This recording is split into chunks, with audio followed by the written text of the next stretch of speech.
Alors, je vais te parler d'un extrait d'exercice bilan type bac sur les réactions acido-basiques. Pourquoi j'ai sélectionné cet extrait? Parce que dedans, on va retrouver du pH, on va retrouver de la mise en place d'équations de réaction, on va retrouver une utilisation de tableau d'avancement, des calculs de quantité de matière, la recherche de réactifs limitants. Bref, plein de choses qui sont liées à la fois au chapitre des réactions acido-basiques, mais aussi au chapitre de chimie que tu as déjà fait en première, en seconde, parce qu'on va utiliser les formules de quantité de matière, concentration, toutes ces choses-là. Donc là, on a un vrai exercice de chimie, une vraie question de chimie où tu utilises des compétences un peu de partout, pas uniquement du cours sur les réactions acido-basiques. Et ça, c'est super intéressant, je trouve, c'est ces questions-là qui font que tu fais vraiment le lien entre les choses. Donc, voilà l'extrait dont je te parle. Alors, je suis allé chercher ça dans un sujet bac 2016.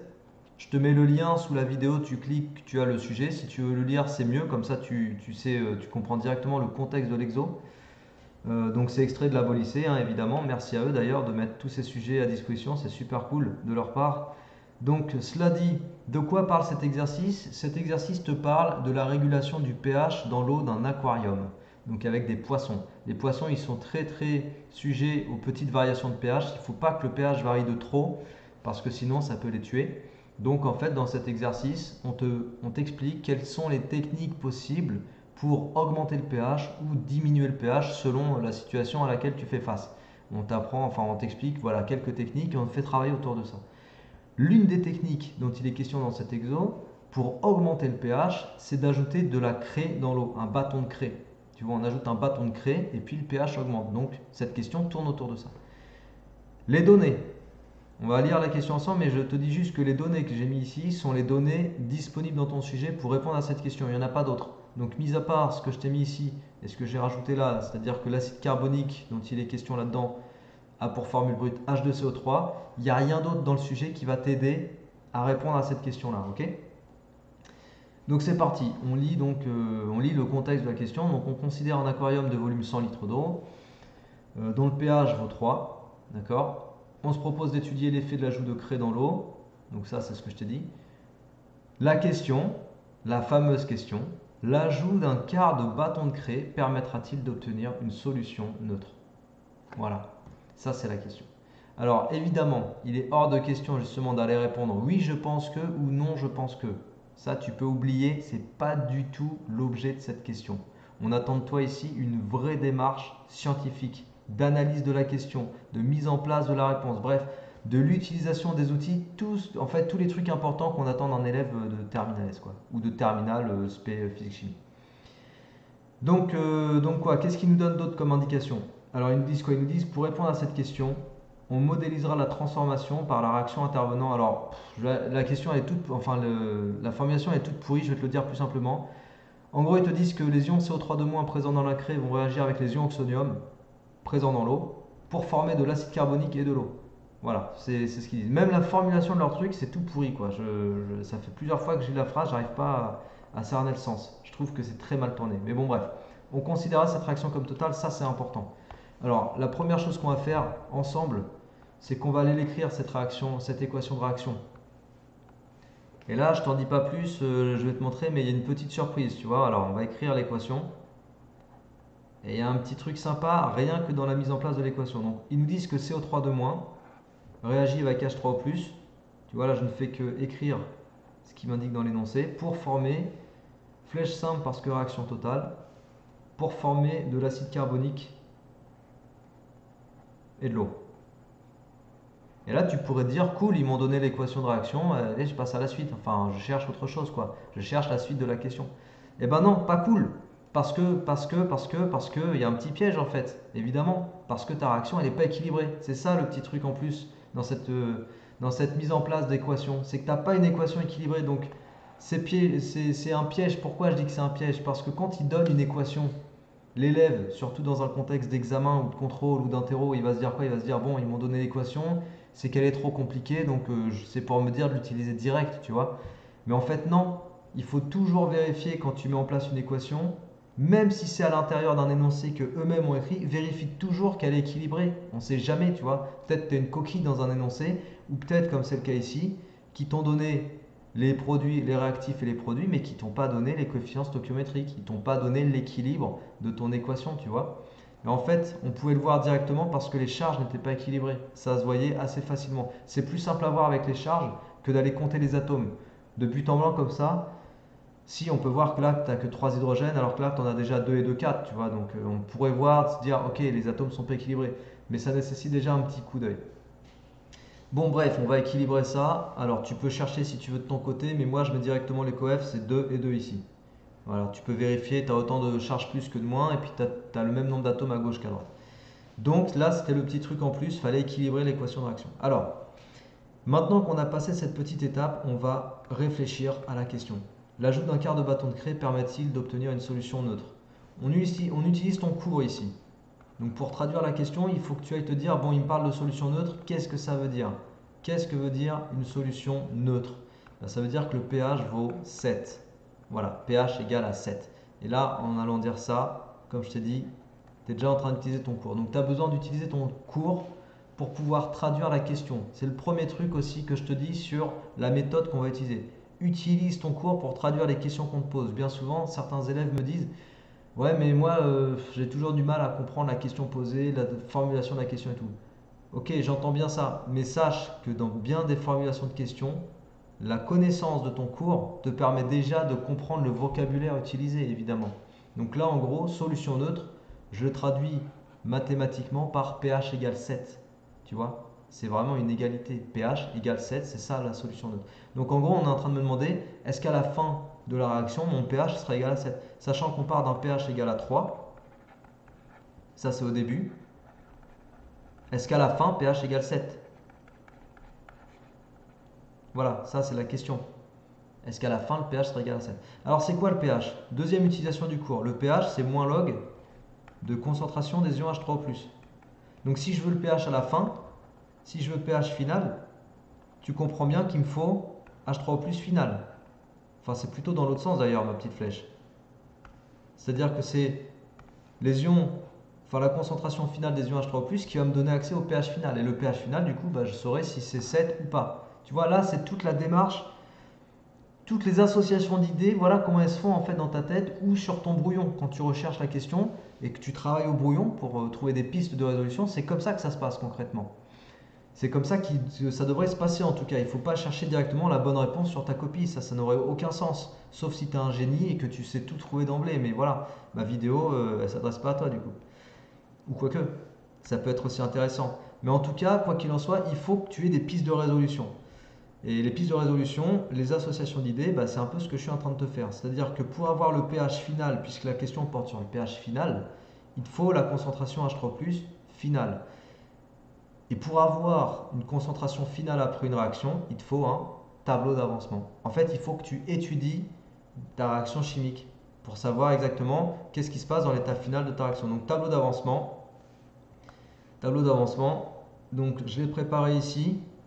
Alors j'ai marqué quoi? Mon tableau à moi il est très très sommaire, d'accord? C'est pas un tableau magnifique avec plein de cases et de colonnes qui servent à rien. Bon, on m'a formé à l'ingénierie et en me formant à l'ingénierie, on m'a formé à aller à l'efficacité, tu vois, aller droit au but en fait. Je cherche pas à mettre de la fioriture ou à faire beau. Je cherche à avoir un truc exploitable. Donc mon tableau il est bidon, il est moche entre guillemets. Il est pas bidon, il est moche on va dire. Mais dedans il va y avoir toutes les infos utiles. Et moi c'est ça qui m'importe. Je veux surtout des infos utiles. Donc là, tu retrouves quoi? Tu retrouves sur la première ligne l'équation de la réaction, avec les coefficients stoichiométriques qui vont bien. Et normalement, il faudrait même préciser les états de la matière. Ça, à la limite, on pourrait le mettre. Je ne le mets pas parce que voilà, ça me prend la tête. Après, première ligne, état final, deuxième ligne, état initial, deuxième ligne, état final. Donc là, je vais détailler dans chaque ligne les quantités de matière de l'état initial et de l'état final, mais en littéral.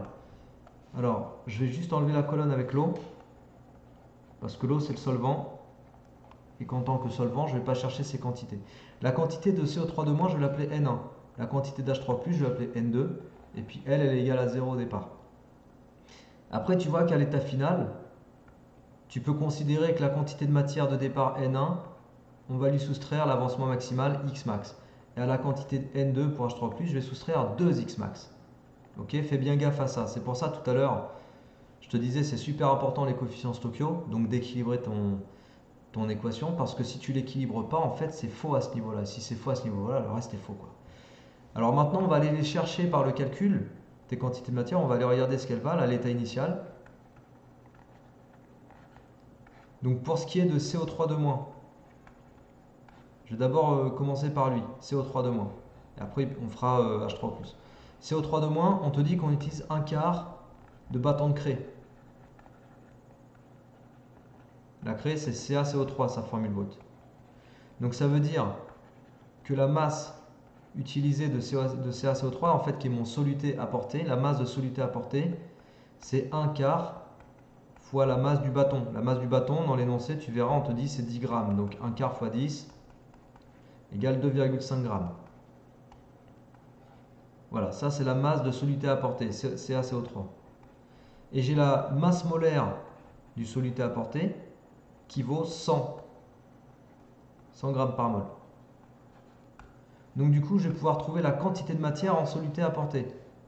N CaCO3.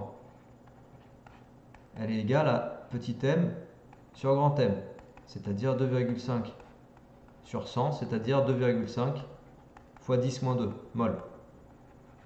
Donc là, tu as la masse, tu as la quantité de matière du soluté apporté. Ensuite, considère que chaque molécule de CaCO3 va se dissocier en Ca2+. Tu vois, quand tu mets CaCO3 dans l'eau, ça se dissocie en Ca2+, et en CO3 2-. Donc en fait, pour une mol de CaCO3, tu récupères une mol de Ca2+, et une mol de CO3 2-. Donc si tu as apporté 2,5 10 2 mol de CaCO3, bah, tu récupères 2,5 10 2 mol de Ca2+, mais ça je m'en fous.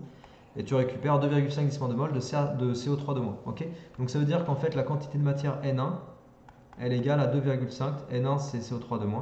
2,5 fois 10 2. Voilà, là même je t'ai mis le détail avec cette histoire de soluté apportée et tout pour que tu comprennes vraiment d'où sortent toutes les choses, quoi.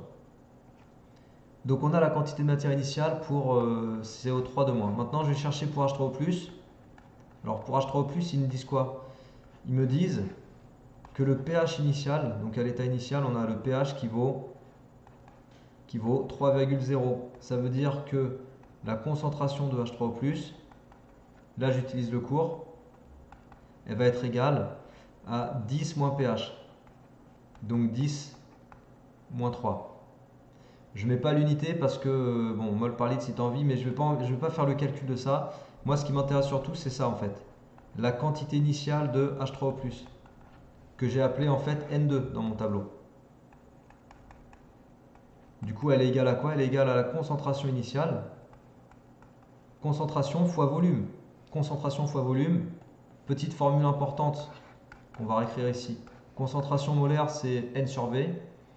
Donc concentration fois volume, c'est petit n. Tu vois, ça c'est une formule que tu vois en seconde en fait en chimie. Ça fait partie des trucs importants qu'on réutilise ici. Je parle un peu vite.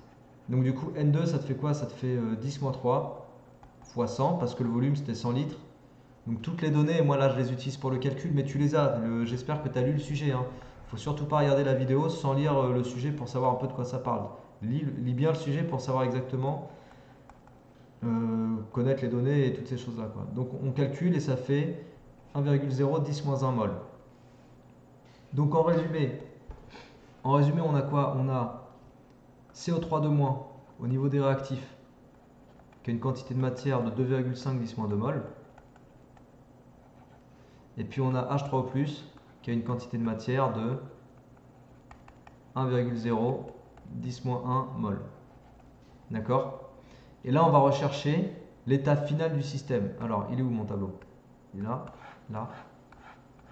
Voilà. Je te rappelle dans les associations d'idées qu'on s'était fait au début, tout à l'heure, que pour avoir le pH final, tu as besoin de H3+ final. Mais pour avoir H3+ final, il te faut la quantité de H3+, la quantité de matière de H3+, à l'état final. Pour avoir la concentration finale, il faut la quantité de matière finale. Et pour avoir la quantité de matière finale, ben, il faut que tu saches déjà que vaut Xmax. Parce que la quantité de matière finale, c'est cette case-là en fait.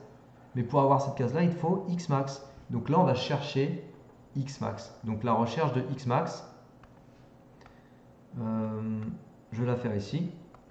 Donc recherchons Xmax. Donc là, on en est, pour te donner une idée, on en est à peu près à 70% de la réalisation de la question. Il reste encore 30% et c'est fini. Mais tu as vu tout ce que ça nécessite. Tu comprends pourquoi je t'ai montré cet extrait? Parce que cette question elle recoupe plein de choses, tu es en train de t'en rendre compte. Donc recherchons Xmax. Hypothèse 1,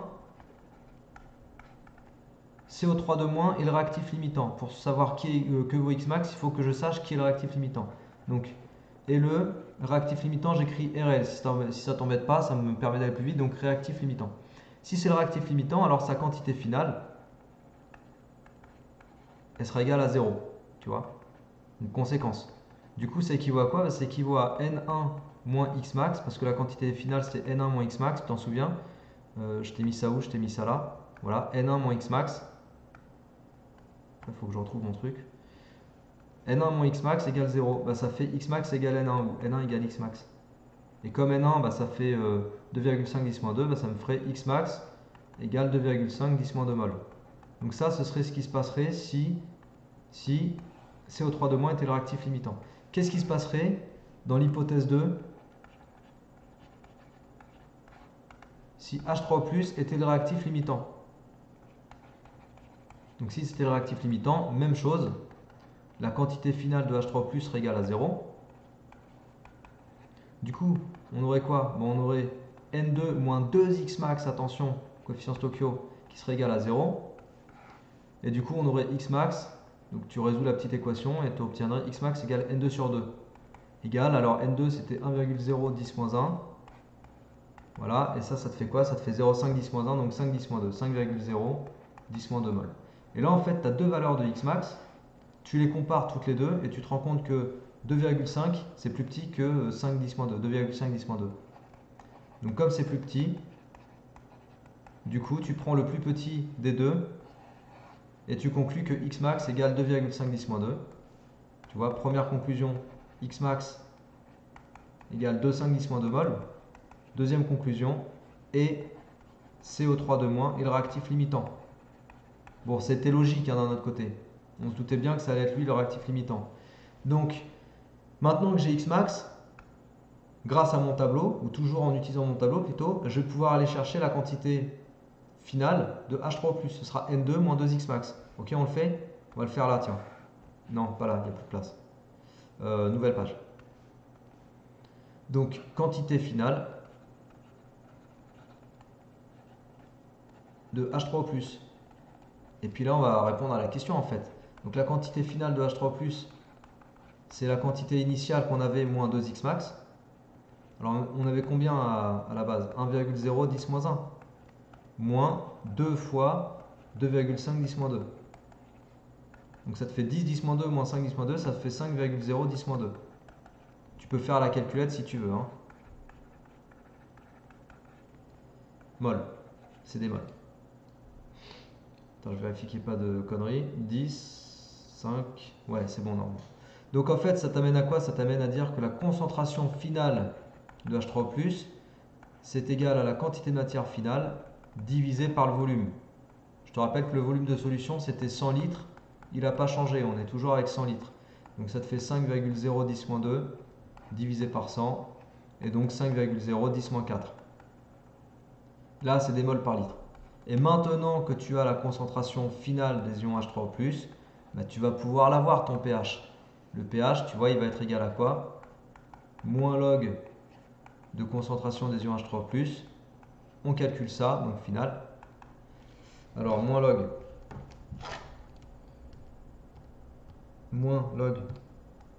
de 5, 10 moins 4. J'ai bien mis ça, ouais, c'est bon. Voilà, ça te fait environ 3,3. Bon, on est loin d'être neutre, d'accord? On est loin d'être avec un pH 7. Et c'est fini, tu vois, c'est fini, donc différent de 7, donc pas neutre. Donc c'est pas en ajoutant un bâton de craie qu'on va atteindre le pH neutre, la solution neutre. Mais en tout cas, voilà, on a découvert qu'en ajoutant un quart de bâton de craie, on obtient un pH qui vaut 3,3. Et tu as vu la démarche, tu as vu le temps que ça prend. En fait, bon, j'ai mis un peu de temps parce que voilà, je vais t'expliquer toutes les choses. Mais ça nécessite beaucoup d'associations d'idées. Ça, c'est ce que je veux que tu retiennes. D'accord? Ça nécessite déjà d'avoir des pistes pour trouver comment répondre à la question. Ça nécessite de traduire la question posée. Ça nécessite d'aller chercher dans ton cours pour traduire la question posée. Ça nécessite de savoir de quoi tu as besoin pour répondre à la question. Et après, ça nécessite de mettre en place tes outils, d'utiliser tes outils, des calculs de quantité de matière, de concentration, des tableaux d'avancement, recherche du réactif limitant. T'as vu tout ce qu'on a fait pour juste une petite question qui était peut-être sur 0,5. Non, ça je te le dis pas parce que j'en sais rien en fait. Mais voilà pourquoi j'ai voulu te montrer cet extrait. Donc la vidéo se termine ici. Je suis content de te l'avoir fait parce que voilà, c'est un truc que j'estime être important. C'est une question vraiment super importante euh, qui m'a permis de te montrer plein de choses en fait. Qui m'a permis surtout de te montrer que sur des questions, certaines questions d'exercice bilan, on va attendre de toi que tu ailles chercher par toi-même tes outils, tes pistes, ton vocabulaire, enfin tout quoi. On attend de toi que tu sois autonome. Donc sache que tu peux tomber sur des questions de ce genre et que surtout, il ne faut pas que tu ailles répondre oui je pense que ou non je pense que. Là, c'est pas du tout ça qui est attendu. D'accord? Donc je m'arrête là, j'espère que ça t'a plu, j'espère que tu as appris vraiment plein de trucs dans cette vidéo parce que pour moi elle est importante, donc je suis super content de l'avoir fait. Si t'es pas abonné à la chaîne, n'hésite pas à le faire. Si tu as des suggestions de vidéos pareilles, n'hésite pas à me les proposer, il n'y a aucun souci. Si ça me plaît, voilà, si tu me proposes un truc intéressant à traiter, je le traiterai, il n'y a vraiment aucun problème avec plaisir. Et puis d'ici là, travaille bien, bon courage à toi et à la prochaine. Allez, ciao!